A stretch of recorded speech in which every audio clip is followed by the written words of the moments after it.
This is the Greg Bedard Patriots Podcast with Nick Cattles.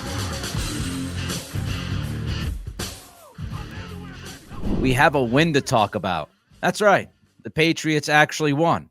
I would take credit for it, for being there, but I won't do that because I was at the Saints game last year, and that went horribly wrong. But before we get to the win, and of course the trade of Joshua Uche with Greg, got to remind you, want to download the Prize Picks app today. Use code CLNS, get $50 instantly when you play $5. That's code CLNS on Prize Picks to get $50 instantly when you play $5. You also want to take the guesswork out of Game Time. Buying tickets there, download the Game Time app, create an account, use code CLNS for $20 off your first purchase. Download Game Time today. What time is it? Of course, it's game time.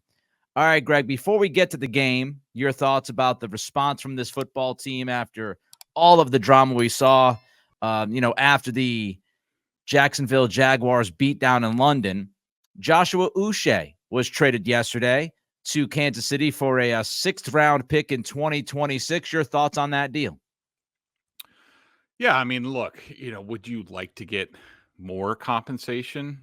Sure. Would you like it this offseason? Yes. But it's not like the front office, which, I assume it's the, pro personnel department headed up by Patrick Stewart, who is out, fielding these calls and trying to find deals and what have you. And so I understand there's probably a little bit of frustration on a couple different fronts. Number one, the compensation, what people need to understand. I mean, and we even heard Bill Belichick saying something like they should have gotten more for Joshua Uche. Okay. Yeah. Okay. Thanks, Bill. Since you got top dollar for, Logan Mankins and Shaq Mason and Stephon Gilmore, along with all of your other failed trades. But what people need to understand is this. First of all, Joshua Uche, even here, we don't know what the Chiefs are going to do with him. But, even when Bill Belichick was here, Joshua was a part-time player. He was a situational pass rusher. Didn't really have much of a role in this year's team because guess what? They didn't lead very much, which is sort of, when you use those situational pass rushers. And so I would expect, I don't think anybody's viewing him as an every down player. So right. That limits the market. You also have to understand, the alternative is, do you keep the guy? You're like, 6th-round pick 2 years from now. Might as well keep him, which is what Bill would do, because Bill would just be like, well, I want to win as many games as possible. I want to make Steve's defense look better than it is, what have you. And he probably would have kept the player and gotten nothing, because what people need to understand is when Uche leaves after the season, which is what he was going to do, I'm surprised he didn't leave this past offseason. And I don't believe there are reports. I know he signed back for 1 year and about $4 million. And I know there are reports about he left a lot more money and a lot more years. Yeah, I'll believe that when I see it. He might be the first NFL player in history to do that. The first time he gets to see free agency. But so Joshua is going to leave after this year. And in a normal year, he would get you a compensatory pick a year after. So in 2026. Right. And the way he plays his playing time, you're looking at the lowest level, like a 6th-round pick. So basically, they're getting the compensatory pick. But if they let him go to the offseason, they weren't going to get even a 6th-round pick 2 years from now, because the Patriots are going to spend money this coming offseason. So it's going to offset any free agents that leave, like an Uche. So the Patriots got something when they wouldn't get anything after the season. The compensation is what it is. I think it's fair. Everybody move on. I agree with that. I mean, the Patriots turned down last year a 5th-round pick, reportedly, for Uche. He's a year older. He's playing, I think, even less than he played last year. When you look at his statistics, he has, 20 and a half career sacks. 11 and a half of those came in 2022. And most of those 11 and a half came in like a 3 to 4 game span. So he hasn't been highly productive for his role. It's not to say he won't be at Kansas City, because different team, different situation, different talent around it, different defensive coordinator. But with this football team, he's not stopping the run. He's not going to play a ton. So it just made sense to move on. It's either you get nothing for him or you get a lottery ticket. I'll take the lottery ticket. No big deal. As far as the spending the money part, I know there are people out there going, yeah, but Greg, they don't spend money. Robert Kraft doesn't spend money. Well, the Patriots did spend money this past offseason. And if they spent the same amount of money this upcoming offseason as they did last offseason, they're getting nothing for Uche. On top of that, they got over, I think, $130 million of cap space. And here's the thing. They're going to have to spend that. We've said it. You look at a 3-year window, you've got to spend, I think it's at least 90% of that cap space that you have. Mm-hmm. They have to spend. We're not telling you they're going to spend all $132 million, but they have to spend money. And with the level where Uche is, they would not get anything for him. Writing was on the wall, and it was time to move on. Does this mean more snaps for Anthony Jennings, Greg? Yeah, I think they're going to be basically spread it out between, Jennings, maybe, White's on the edge more. O'Shawn Mathis is a guy who's gotten elevated in recent weeks. He's got really good size. He's a guy said, when he got promoted, or we're talking about him getting promoted, he looks like a football player. Yeah. He's like 6'5", 260 pounds, big sort of dude. One thing I wanted to ask you, Nick, as sort of the resident Patriots fan here, and good job supporting your team on Sunday on a glorious Sunday. That was beautiful. I wanted to ask you about this because I know personally I chuckle about this, but some of the response that I've seen from this trade have been from disgruntled Patriots fans about the Patriots helping that team, the Chiefs, possibly to one up the Patriots in terms of a three-peat. Of course, the undefeated season is also out there. And what was the other thing about that? Helping the Chiefs. But anyways, I just find it comical. And the other thing I was going to mention was, I know you probably won't like it, and Patriots fans, but just me as, I don't have anything in this fire, but I would definitely chuckle if it was Josh Uche in the Super Bowl with the game clinching sack to give Kansas City a three-peat. And I don't think it would be a huge, I would say half of New England would be throwing things after that, but I don't know. I just wanted your thoughts on that. Yeah, Joshua Uche is not going to be the difference between the Chiefs winning a Super Bowl, not winning a Super Bowl. Even if he made that game-winning, Super Bowl-winning play at the end of the game, you still have to look at all the other plays before that play was made, and you have to also understand that they have Patrick Mahomes. So they have a great chance of winning with or without Uche. I'd also say that Kansas City, if you're going to sit there and say, oh, they needed help, offensively is where they haven't played great. They've been really good defensively. Mahomes has the most interceptions in the league. They're not ripping off yardage, constantly. So the bigger issue has been offense for them. So I don't think the Uche thing's that big of a deal. And hey, look, comp is comp. And I don't think, if they had the opportunity, if the Patriots had the opportunity to trade Uche away to somebody else for the same exact compensation, they would do it, I would imagine, because not only is it helping Kansas City, quote unquote, but also Kansas City is likely going to be at the very bottom of the sixth round in 2026. So I don't think that came into play. You look at what's on the table, and I have to imagine the deal was a deal. They wanted to move forward, and maybe they have other deals to do. So get that part of the business done, which brings me to a little bit of the name game, Greg. I'm going to give you some names. And you tell me if the guy could go at the deadline or you think he stays at the deadline. Let's start with Jonathan Jones. Does he stay or does he go? I think he stays. I think they need him as a leader in the secondary for that group on this team in general. They keep losing leaders with tenure around here seemingly every week. So I think there's a few key guys that they need to keep a semblance of a program going with 9 games now left. Yeah. Devon Gottschall, is he one of those guys that they have to keep the program going? I think so. I mean, I would definitely listen. That would be a case where I need to be swayed by the compensation. Simply for the fact they we all know they don't have anything on the defensive interior. And if you didn't think they could stop the run before this, then try dealing Godchow and good luck stopping anybody. They'll be giving up 300 yards a game. People are probably screaming wide receiver at us. Kendrick Bourne.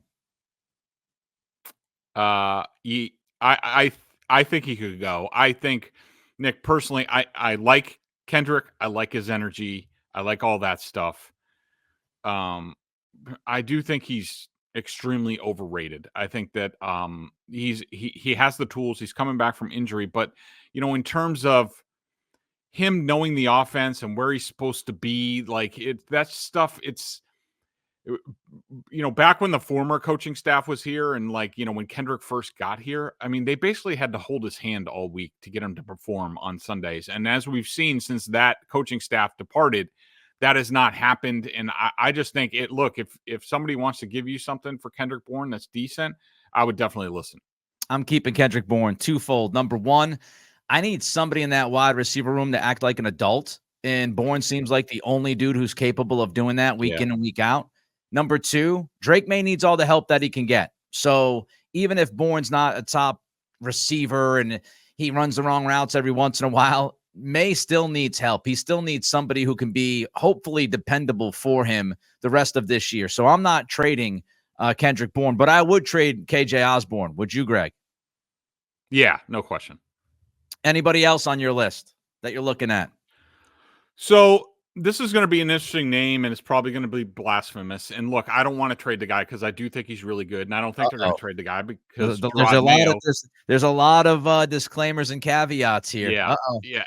Yeah. And Jerod Mayo has said I think he's one of the best players in the league, and I don't disagree with him. But in a vacuum, I would do it. But it's Rhamondre Stevenson, and now I don't think it's going to happen. Because Jerod Mayo has said what he said, and also nobody's giving up anything for a back. I mean, if Dallas came calling, Dallas who can't get anybody to run the ball, if they came calling for like a third or a fourth, I would probably do it. Here's my reasoning, okay? And again, this is if the Patriots had like a real program with a head coach with a vision that this is what we're going to be on offense going forward. I just don't think they know that. But for argument's sake, let's say Jerod Mayo was committed to Alex Van Pelt and they were going to get back to being a wide zone team in the offseason. They were going to get the offensive linemen to do it. Whatever they needed, they were going to do that. They were going to go back to what they wanted to do, which I don't know if that's going to happen. And I certainly don't know. I don't think Jerod has that vision yet. I mean, he could fire Alex Van Pelt by the end of the season for all I know. But my argument is this. If they are committed to the wide zone scheme, Rhamondre Stevenson is not a good fit for it.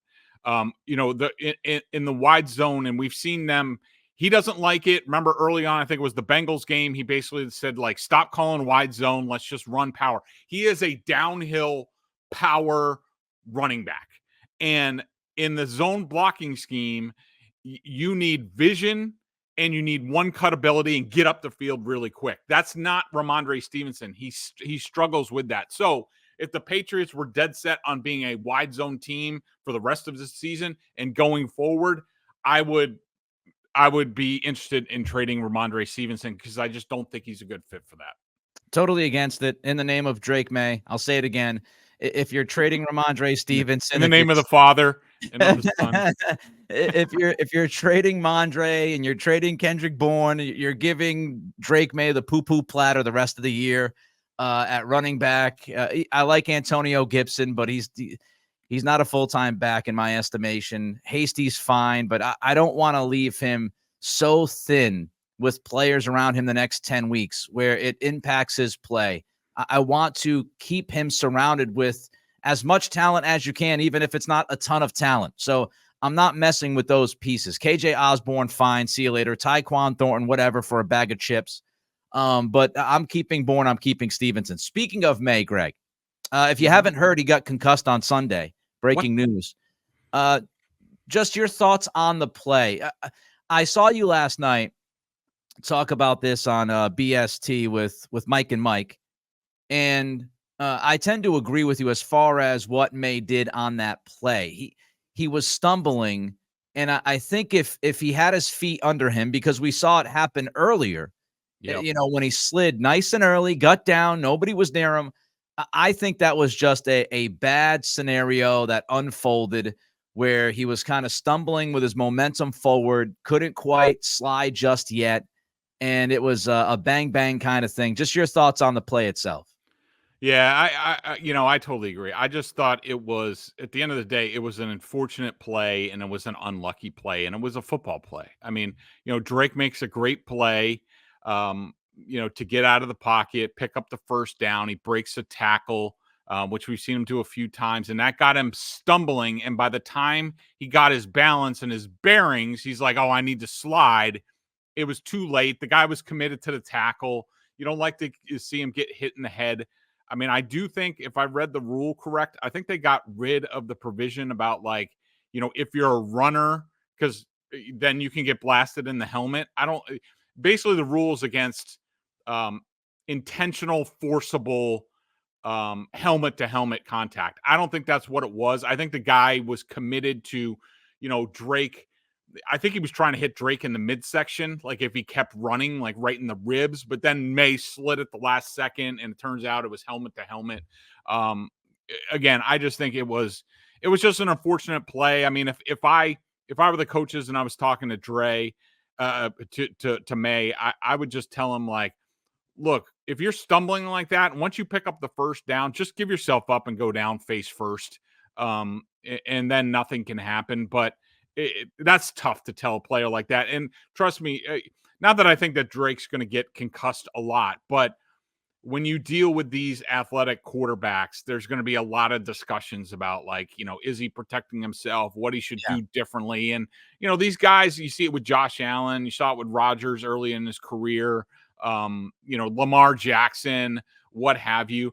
These guys are just athletes and they're playmakers, and they never want to give up on a play. And you just hope they mature a little bit and grow out of it a little bit. But, he's a young buck. This is what they're going to do. Throw the flag. Throw the flag. Throw it high up in the air. Throw it at the player if you want. Throw it off the player's head if you want, to make an even bigger statement. I thought it was obvious, helmet to helmet. I thought that he was still going low. Even if Drake Maye is on his feet, I think that hit is near his knee. I think he was too low. So I thought that would be below the waist anyway. So I would have thrown the flag. I see a lot less that is penalized in the NFL, whether that's good or bad, but there's a lot less with these roughing the passer calls. As far as Drake Maye, again, I think it was fine. I think he would have gotten down, and it's really funky. I think people just watch baseball and they correlate it to football. Not everybody is great at sliding. I thought May, again, earlier, perfect slide. But I think if his momentum is going forward and you're like face plant, I don't know, man. He could plant his head into the ground and get a concussion. He can mess up his neck, his shoulder. There's a lot of other things. I just thought it was an unfortunate thing that played out. If you're looking at the bright side of it, though, it is that he got down. So even when he was stumbling and bumbling, he righted himself to eventually get down. It was just a bit late. Yep. All right. Before we get to the Patriots' offensive performance against the Jets, Greg will talk to you about Prize Picks. Yes. Prize Picks is America's #1 daily fantasy sports app. Sorry, I'm just trying to find my read. I lost it for a second. With over 5 million active members, Prize Picks is the easiest and most exciting way to play daily fantasy sports. All you do is pick more or less on 2 to 6 player stat projections and watch the winnings roll in. You can now earn up to 100 times your money on Prize Picks with as little as 4 correct picks. I haven't even checked how I don't think my picks did very well this week, especially once Drake Maye went out after 11 snaps, so he didn't get a chance to throw that interception I was banking on. But we'll see what happens this week. Download the Prize Picks app today and use code CLNS to get $50 instantly when you play $5. That's code CLNS on Prize Picks to get $50 instantly when you play $5. You don't even need to win to receive the $50 bonus. It's guaranteed. Prize Picks, run your game. Before we get to the Drake Maye performance, before he went out and Brissett and all of that, just your thoughts, Greg, on this football game and the general overall response from the team, that locker room, after what Mayo said in London. So, look, I could be in the minority, and I don't know how you feel about this, but I didn't see a quote-unquote response to what Mayo said. I mean, even if you judge it by Mayo's definition, when he said, we're a soft team across the board, and he talked about being able to run the ball, defend the run, and cover kicks. The Patriots running backs averaged 2.2 yards per carry. I mean, I did like how there were a lot of physical runs in there. And I thought those were important body blows and a mentality. And I do think that was a little adjustment that we'll talk about, some of the differences I saw in this game. The Jets started the game with runs of 8, 9, and 16 yards. So not exactly gangbusters run defense. And the Jets' first punt return of the game went for 40 yards. So if we're looking for like an immediate response, I'm sorry, I didn't see it. That wasn't the difference in the game to me. I mean, I think there were two factors for me. Number one, and this was minimal in terms of the result and how things played out.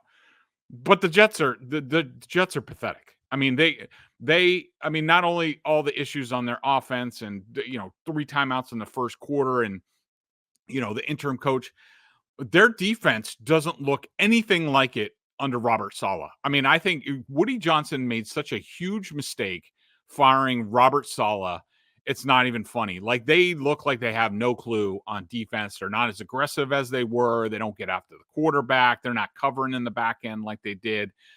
So that's one thing, but I don't even care about that. The bigger thing, what I saw, Nick, and the reason why the Patriots were competitive for all 4 quarters, why they eventually won the game, I didn't even care if they won the game. I was ready to write the column with, they're driving down the field with a chance to take the lead late in the game. They had proven their point, even if Rhamondre Stevenson gets stuffed on the 1-yard line, which I'm still not sure how it didn't happen, Nick, because the $19 million man, Michael Wenu, completely whiffs on his block. Yeah. And luckily, they had called a play where Michael Jordan is pulling to go over to a Wenu, and Michael Jordan accidentally, because he's being asked to pull on that play, gets in the way of the player that Michael Wenu was supposed to block. And even then, and City So was like the up back, and even then, like, there wasn't a whole lot of push. Like, Michael Jordan was slipping. City So's pads were high.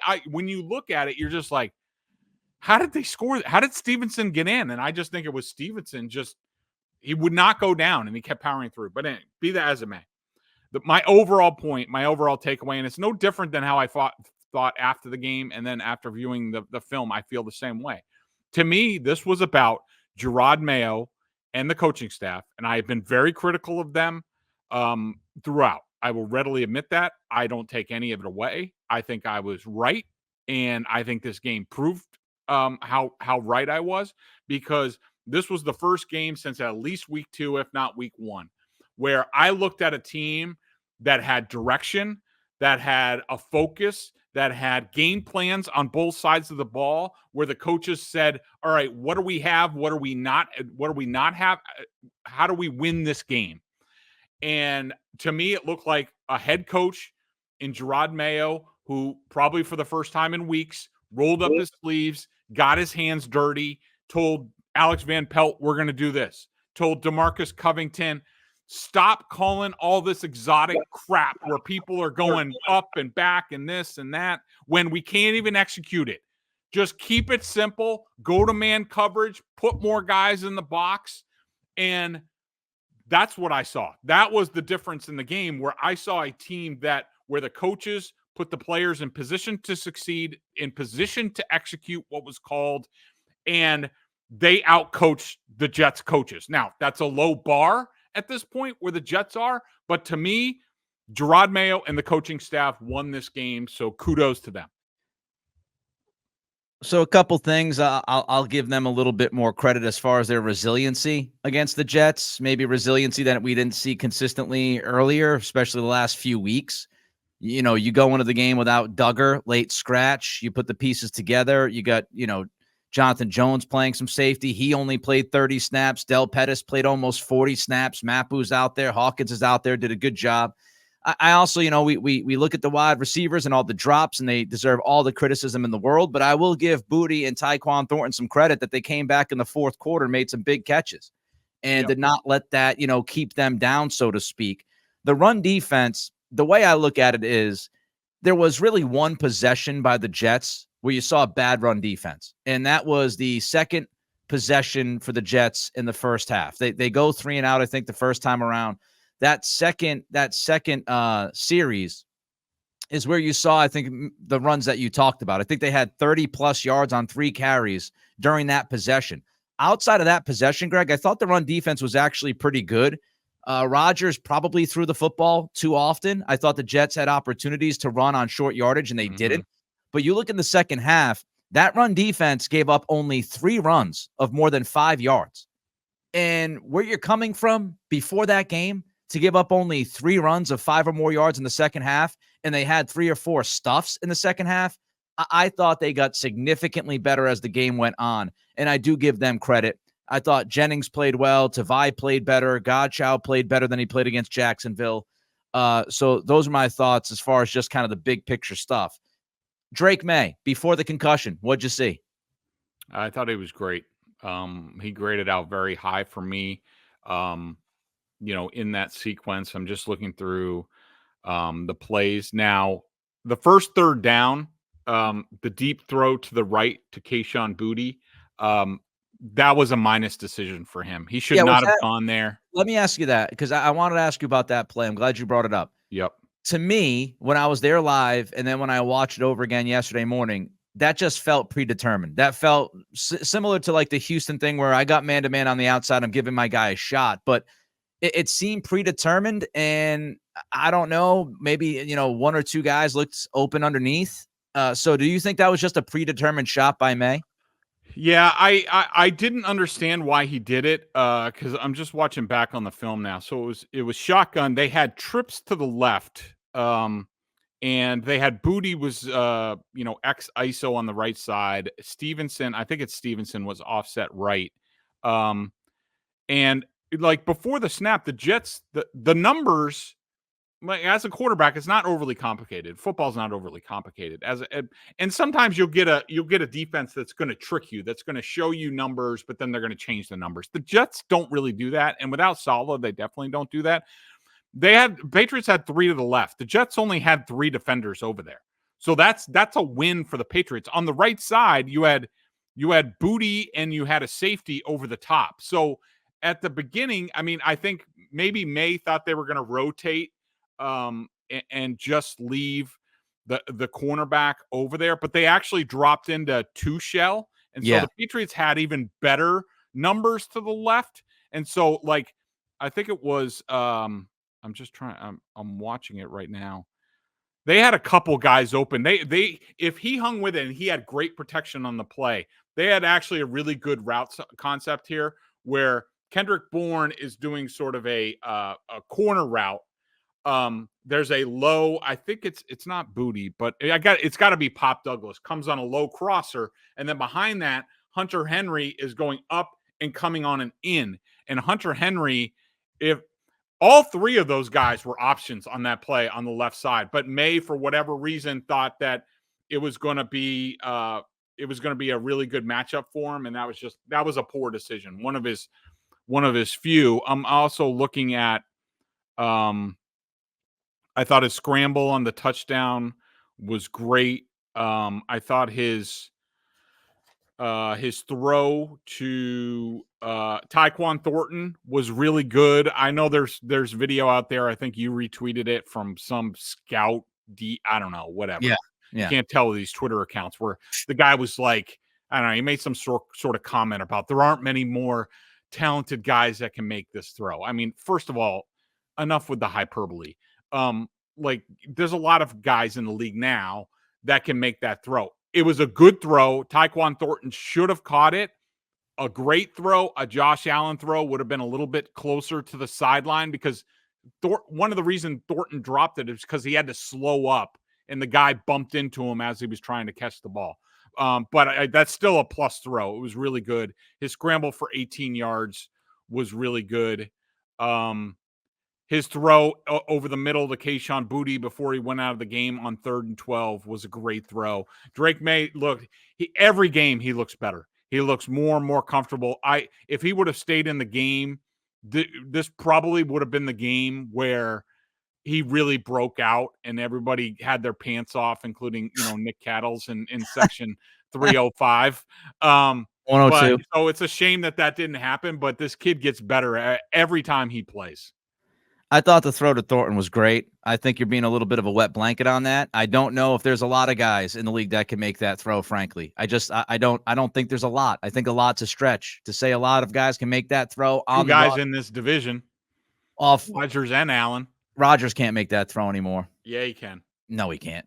I'm pretty sure he did against the Patriots the first time. All right, so let's put it this way. Even if you give Rodgers that throw, and yes, the anomaly in week 3, I'm glad you pulled that, not the other performances from him where he can barely move out of the pocket, but I digress. Let's give Rodgers that throw, okay? Ooh, you really got him, Greg. That means he can make a throw that arguably a top 2, I would say the second best quarterback in football right now, and Josh Allen can make, in a Hall of Fame talent in Aaron Rodgers, which even makes my point better. Not a lot of dudes can make that throw. If we're talking about top 3 quarterbacks in the league, sure. If we're talking about future Hall of Famers, sure. I don't think there's a lot of those guys in football. I don't think a lot of dudes can make that throw. Jacoby Brissett, his performance, professional or what? Hang on a second. Since you're taking issue with this, let's go through the guys who can make that throw. Here we go. Josh Allen, Aaron Rodgers, Lamar Jackson, Joe Burrow, Lamar Jackson, CJ Stroud, Anthony Richardson, Trevor Lawrence. Oh my God. Patrick Mahomes, Justin Herbert, Dak. I don't know.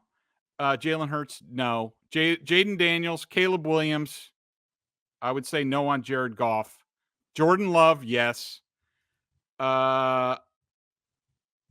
Baker, Kyler Murray, Matthew Stafford, Geno Smith, Brock Purdy.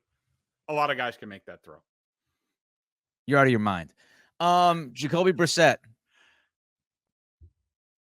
I thought he was really good. He graded out really good for me. I mean, look, it wasn't perfect. And I gave him the sack that he took on 3rd down. I gave it to him. I know a lot of people, Nick, took issue with the Alex Van Pelt call of the RPO that Jacoby fumbled. First of all, fine with that. Yeah, I mean, I've heard people bring that up. First of all, people have to keep in mind that it's not like Alex Van Pelt has a Jacoby Brissett play card that he can just whip out. I mean, I'm sure he has plays that in there that Jacoby likes a little bit more, but largely they're working off the Drake Maye game plan for this game, and I'm sure that play was in. We saw it. They ran it in the preseason. Maybe Jacoby hasn't repped it a whole lot because it wasn't great, but also, it was probably Antonio Gibson like hanging on to it too long. But that play he was reading the end. They crashed down. Jacoby was going to pull it out, and it was going to be him versus DJ Reed for a touchdown. And You got to think Jacoby Brissett at 260 pounds. I mean, he better truck that guy and score a touchdown. I think he probably would have. So, I like that. I will say, I did not like what they did at the end of the first half. I don't know how you felt about it. Hated it. They basically acted like Jacoby Brissett was Joe Milton, or when Bailey Zappi had to come in against the Packers when, Mac Jones had gone out, Brian Hoyer's concussed, Zappi has barely taken any snaps. They were like scared of Jacoby Brissett. This is the guy that started the season for you. That started 4 or 5 games that you said gave you the best chance to win starting the season. Like, stop playing chicken. I mean, in the end, it worked out for them that they won the game. But I just thought, I understand Jerod saying, like, we just wanted to get back and regroup. But it's not like they're just again, Joe Milton. It's not like it's Joe Milton out there. It's Jacoby Brissett. Like, play football. So, but I thought Jacoby did really well. I thought he managed the game. He did what he does. Made some plays, had some questionable plays and throws. But, for him to lead 2 scoring drives in the fourth quarter, I know the first one was kind of a layup after the Marcus Jones punt, but to drive the field on the Jets, even in the state that they're in, for 10 points and to win the game, give the guys flowers. Yeah, as far as the end of the half, I'll say at least they picked the lane. I didn't agree with the lane, but at least they picked the lane and played the clock and just said, okay, we're just going to go to halftime instead of doing the fakakta in the middle where you run and then you throw and then, you give the football back to the other team. So at least they picked the lane. It wasn't as egregious as the Seattle game or some others that we've seen. But I agree with you. $1:51 on the clock, 2 timeouts. The Jets have no timeouts. You got a veteran quarterback out there. You're 1-6. I would have been more aggressive. Brissett in the fourth quarter, Greg, you mentioned it. He had 4 big-time third down conversions on those last 2 drives. Down 16-14, 3rd and 11, hits Henry for a 12-yard gain. 3rd and 9, hits Tyquan Thornton on the crosser. Good job by Thornton to break that tackle. He gets 14 yards for a first down. They end up scoring a field goal on that drive. And then you come back down 22-17, 3rd and 9. He gets the scramble for 15 yards. Big play there, moved the chains. And then 3rd and 10, he hits Booty on that play. Of course, as he's getting hit on the blitz, you've got Booty against Sauce for the chunk play, which really set up the game-winning touchdown from Rhamondre Stevenson. So 4 big-time third down conversions from Jacoby in that fourth quarter. Offensive line, Greg, how'd you grade him? Good. I also wanted to point out that, the fourth quarter, the Patriots converted 4 of 6 third downs, 116 total yards. Jacoby completed 9 passes for 90 yards. That's 10 yards per attempt. The Booty play, that was interesting. It ended up being a great play. I do think we can credit our old friend Jalen Mills, who seemed like the Patriots picked on all day. I don't think they think very much of that guy from his stint here, but he was completely out of position. He should have been the safety over the top there. He never got into position after the snap. Sauce was playing like he had inside help. He was supposed to have inside help. Yeah. It wasn't there. I also think what worked to the Patriots' advantage on that play was, they brought a safety from deep, who Mills was supposed to replace on a blitz, and he came in unblocked, hit Jacoby as he threw, and I think that guy coming sort of sped Jacoby up, where normally he might have taken an extra beat and might have gotten sacked or might have thrown into coverage, but I think that guy bearing down on him made him speed up. And so, but that was it was a great catch by Booty. He's great anticipation throw. Like, you don't see that normally with Jacoby. He's normally a see it, throw it guy, not anticipating. But when that ball's in the air, Booty's still running down the field, and then he turns and the ball's on him. That's quarterbacking. That was really good. The offensive line, Nick, I thought was really good in this game. The pressure rate that I had was just 28%, which is by far a season best. It's been getting better every week. Basically since Drake Maye went in. Some people will say that Drake's factoring into that. Could be. I don't know. It's hard to judge. And the Jets only blitzed 20%. The stuff rate of 35, 38, 36%, was not great. But I thought the tackles, Demontre Jacobs only gave up 2 pressures. Vidarian Lowe, 1 pressure. Ben Brown, 2. Michael Jordan, 2.5. I thought they did a really good job in this game, and hopefully they can get this group, to play week after week after week together, because I do think they're doing some things. So kudos to them. Vidarian Lowe, when healthy, has been good. That's all I'll say. Week 1 against Cincinnati, on like 1 day of practice against Trey Hendrickson, he had some issues. Yep. Outside of that, he's been good. And so it's funny. Not a lot of bitching about the offensive line the last couple weeks. Funny how that works. Yep. All right. Before we get to the defense, just your quick thoughts there. Let's hear from you about game time. Yes, let's. Game time. It's NBA season. The Celtics are rolling. They beat the Bucks.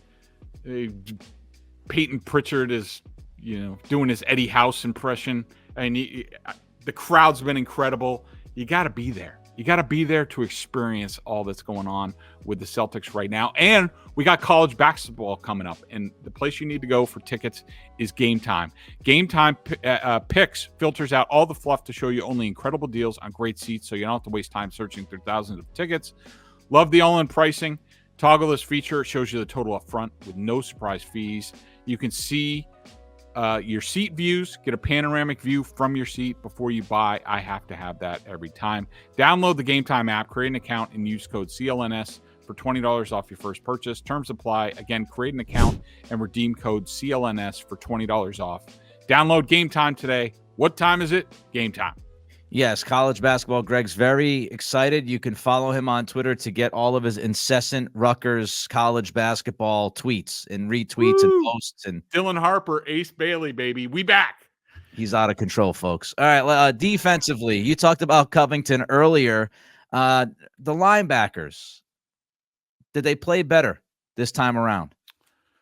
Yeah, I would say, the defense as a whole played better. And I know I think everybody knows who listens to this or listened to me on Felger and Mass after watching the defensive film against the Jaguars. Your boy was pretty frustrated and not happy with what was going on. I think the Patriots at the end of the day were like a -8, which is unheard of on defense. This week they were a +14. Wow. Not a lot of mistakes. I thought, again, to me, this looks like Jerod Mayo did go into the room, did get with Marcus Covington, and told him what's up and said, look, last week was pathetic. We're asking these guys to do too much. Let's just simplify it. Keep it simple, stupid. Let's play a lot of man coverage, which the Patriots played man coverage about 47% of the time, which is way above their season average of about 35%.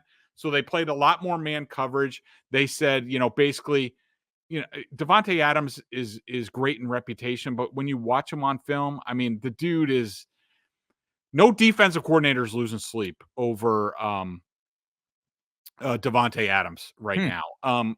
Marcus Jones gave up some plays against Garrett Wilson, but I mean, they took great throws and great catches. Marcus Jones was there all day. You just have to tip your cap. The quarterback can still be pretty accurate.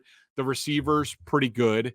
But it just seemed like they simplified it. And we talked about it even after the last game, like, make adjustments, like, go play man coverage. Then you can put more guys into the box, and that helps. And I do think that they read their run keys better. And, you didn't see Marte Mapu, like, being too cool for school where I'm going to fake this and do this. And then I'm going to be out of position. I'm not even going to be where I'm supposed to be. And I'm going to blow a coverage for like 50 yards. You didn't see any of that this week. So it seemed like offensively and defensively, and I'm going to give credit to Jerod because I was critical of him when they weren't doing these things. So it may not be justified, but I'm going to give him credit. I think he went to both offensive coordinators. One thing I didn't talk about, I think that, we saw number 68, Lucius Smith, or I don't know who the hell he is. He got out there and I was like, who the hell is that guy? And he was playing fullback. And I thought it was Tavai for a minute. I was like, is that Tavai? Yeah. I know. So they used some offensive linemen I've never heard of at fullback at times. They had Hunter Henry, Austin Hooper, Jaheim Bell as sort of H-backs. And what that did was, that adds another gap that the Jets have to defend. And it makes blocking, it makes running the ball a little bit easier. It's something Josh McDaniels would have done back in the day when they were struggling up front. He would have put a fullback in there, which, now in hindsight, you're like, you wish they're probably wishing they had a real fullback to simplify things. But I thought that was really good. I thought defensively, Mayo said, let's just keep it simple. Let's go man coverage, bring a safety into the box, everybody do their thing, read your keys. Now, I do think the Jets helped out because they're not overly complicated, and anything that they do, thanks to Nathaniel Hackett, Alex Van Pelt Jr. over there. So we'll see if this continues going forward. But I thought it was all great. I thought they were back to playing good assignment sure, execution focused defense. And I think that really happened because they just simplified everything and just played football. Make the quick correction because I don't want people going after Greg. It's Todd Downing who's calling the plays. Nathaniel Hackett was demoted. But still, the overall thought remains, which is not a lot of sexy stuff from the Jets offense. It's Rodgers in the shotgun. They'll play some pistol. Rodgers will let the clock go down to about 1 second, and sometimes get caught with a delay of game, especially before a 2-point conversion, which was truly delicious. But there's not a lot going on there. And hopefully they have a blueprint moving forward. And I would say I'd love to know how much Mayo was actually like, how much is he getting involved now? Was that why the difference was, like you said, Greg? Hopefully an astute reporter like Greg Bedard or somebody else down there can figure out how much Mayo was involved this past week. Trust me, if Mayo was heavily involved, we'll definitely hear it out of you. I'll leave that alone. See, it's those comments that you make that get people angry, Greg. Check out Greg for more comments. I ain't wrong. Check out Greg for more comments like that. Smart ass. And Mike Giardi as well at BSJ, $50 for the year as they tag team the Patriots coverage with film, best sources, all that good stuff. Also, download the Prize Picks app today. Use code CLNS, get $50 instantly when you play $5. That's code CLNS. And then take the guesswork out of buying tickets with Game Time. Download that Game Time app, create the account, use code CLNS. You get $20 off your first purchase. Who played well? Who didn't, Greg? So I will say my highest rated players of the game were Drake Maye, Dietrich Wise, Rhamondre Stevenson, Hunter Henry, Demontre Jacobs, Michael Wenu, Anthony Jennings, Jeremiah Farms, Jelani Tavai, and Del Pettis. So those are guys who stood out in my mind. Del Pettis getting almost 40 snaps. That's a pretty good moment for him. Dug a late scratch. Good moment for him. I also think that Rhamondre Stevenson, people will look back and they'll look at the statistics. Yeah, I thought he was really good. Like the yards after contact again. That catch, it's going to be overlooked by a lot of people, but that catch was a huge play. Yeah, on second down, I think it was 2nd and 15, and that ball is thrown high.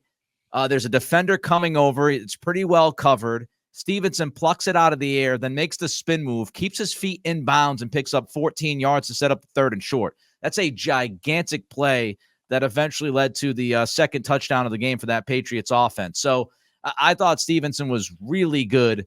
And if you watch the game over, especially, you notice a lot of the little things. All right, how about who didn't play well?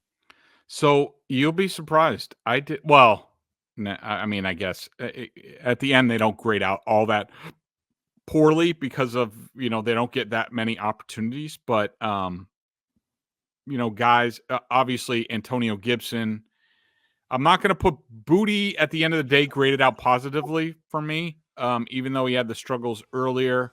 Tyquan Thornton, of course. I'm not putting anybody on the offensive line. They all played well. And defensively, Marcus Jones, Marte Mapu, Jalen Hawkins. Not that many on the down list. There you have it. Greg Bedard's got to run to enjoy his 2 hours of hell with Felger and Maz. So suck that up, big boy. Enjoy it. We'll be back later in the week to preview the next game, which is against Tennessee. Going to try to get Greg to send me down to Nashville so I can get ham-boned on Broadway. We'll be back later in the week. Enjoy.